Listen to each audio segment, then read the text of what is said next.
जय श्री राम, नमस्कार, सत श्री अकाल, आदाब। स्वागत है आप सभी साथियों का, सभी दर्शकों का। जैसा कि आज कोहरा रात में तो ज़्यादा पड़ा था, लेकिन अभी सुबह उतना कोहरा नहीं था। लेकिन यहाँ पर प्रयागराज में ठंडी हवाएं, शीतलहर जैसी हवाएं चल रही थी, तो ठंड ने थोड़ी-सी अपनी छटा बिखेर दी। तो ये हुई मौसम की बात दोस्तों। आइए आते हैं आज की कहानी पर।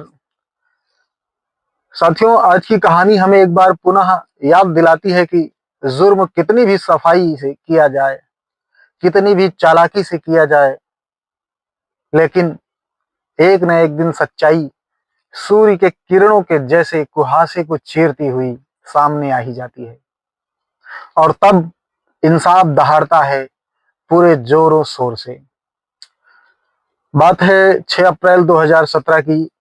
छत्तीसगढ़ के कवर्धा शहर में प्रतिष्ठित डॉक्टर गणेश सूर्यवंशी एवं उनकी पत्नी उषा सूर्यवंशी की खून से लथपथ लाश आंगन में पड़ी मिली थी। दुर्गंध आने पर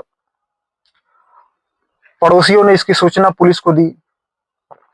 पुलिस आई और घर में घुसकर देखा तो शुरुआत में मामला डकैती जैसा लगा, किंतु जांच में यह सामने आया कि घर में कोई तोड़फोड़ नहीं हुई, ना ही कोई ताले टूटे और न कोई कीमती सामान गायब है।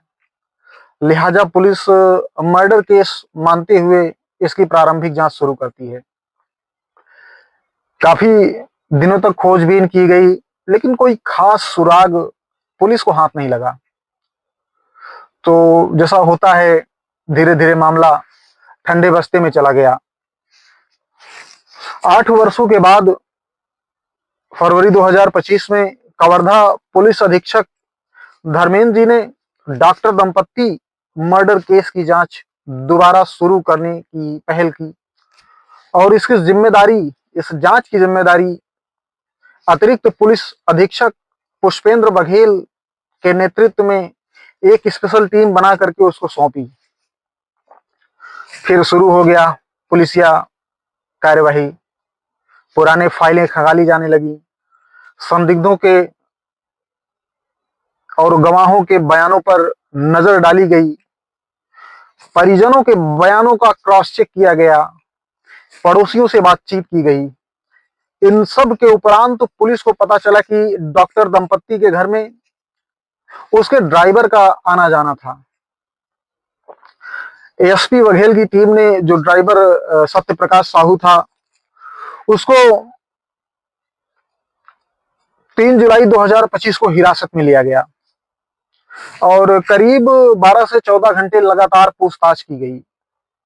शुरुआत में तो जैसा सभी मुजरिम करते हैं, उसने भी पुलिस को गुमराह करने की भरपूर कोशिश की, लेकिन ब्रेन मैपिंग व व्यवहार विश्लेषण जैसी तकनीकियों के सामने टिक नहीं पाया वहां, और अपना जुर्म कबूलते हुए कहानी को बताना उसने शुरू किया।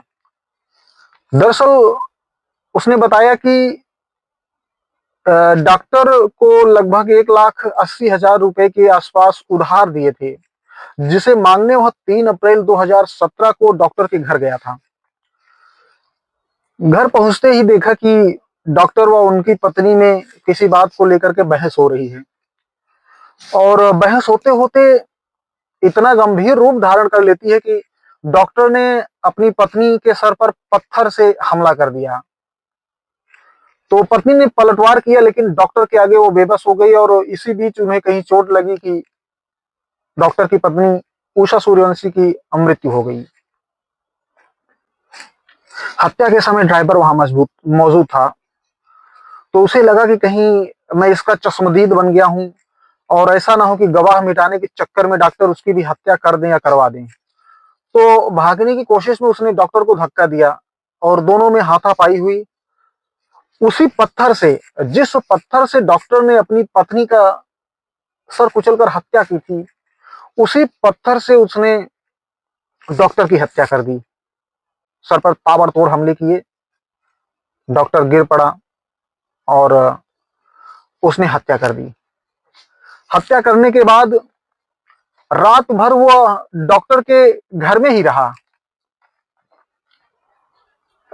खून को साफ किए, जो भी उसे लगे धब्बे साफ किए या जो भी सबूत लगे मिटाने की उसने कोशिश करी कि इससे संबंधित जो भी सबूत हैं उनको मिटा दिया जाए।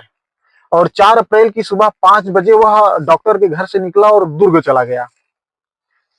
एक दिन बाद वो लोकल न्यूज़पेपर को चेक करता है कि उस हत्याकांड की कहीं कोई खबर या न्यूज़, तो चूंकि उसके मन में डर था, चोर बैठा था। लेकिन न्यूज़पेपर को उसने चेक किया तो उसमें कोई ऐसी खबर नहीं मिली।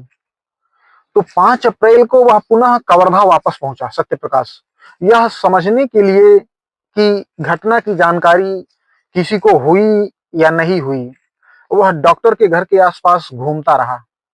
जब देखा कि सब नॉर्मल है, तो किसी को कुछ पता नहीं चला, तो वह निश्चिंत होकर के वहां से चला गया।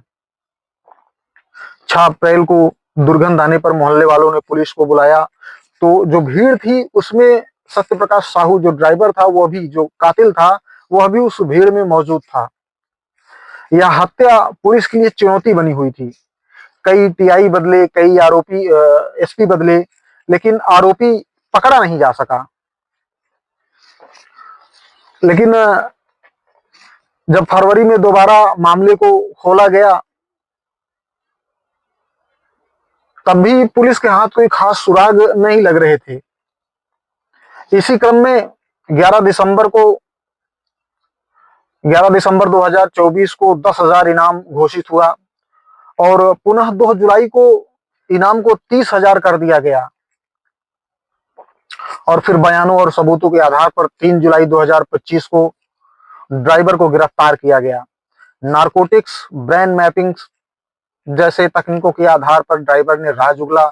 तब जाकर 5 जुलाई 2025 को इस मामले का पर्दाफाश किया गया। तो दोस्तों, जुर्म कितनी भी सफाई से क्यों ना किया जाए, आने वाले समय में कातिल पकड़ा ही जाता है। राज का पर्दाफाश होना तय ही होता है। तो आज की कहानी यहीं तक थी। अगर कहानी अच्छी लगी हो तो चैनल को सब्सक्राइब करना मत भूलिएगा, वीडियो को लाइक जरूर करिएगा। और अगर कोई सुधार चाहते हो या कुछ जैसे गलतियां हो जाती हो हमसे, तो उनके बारे में अपनी राय, अपने सुझाव कमेंट के माध्यम से जरूर बताइएगा। जय श्री राम, नमस्कार।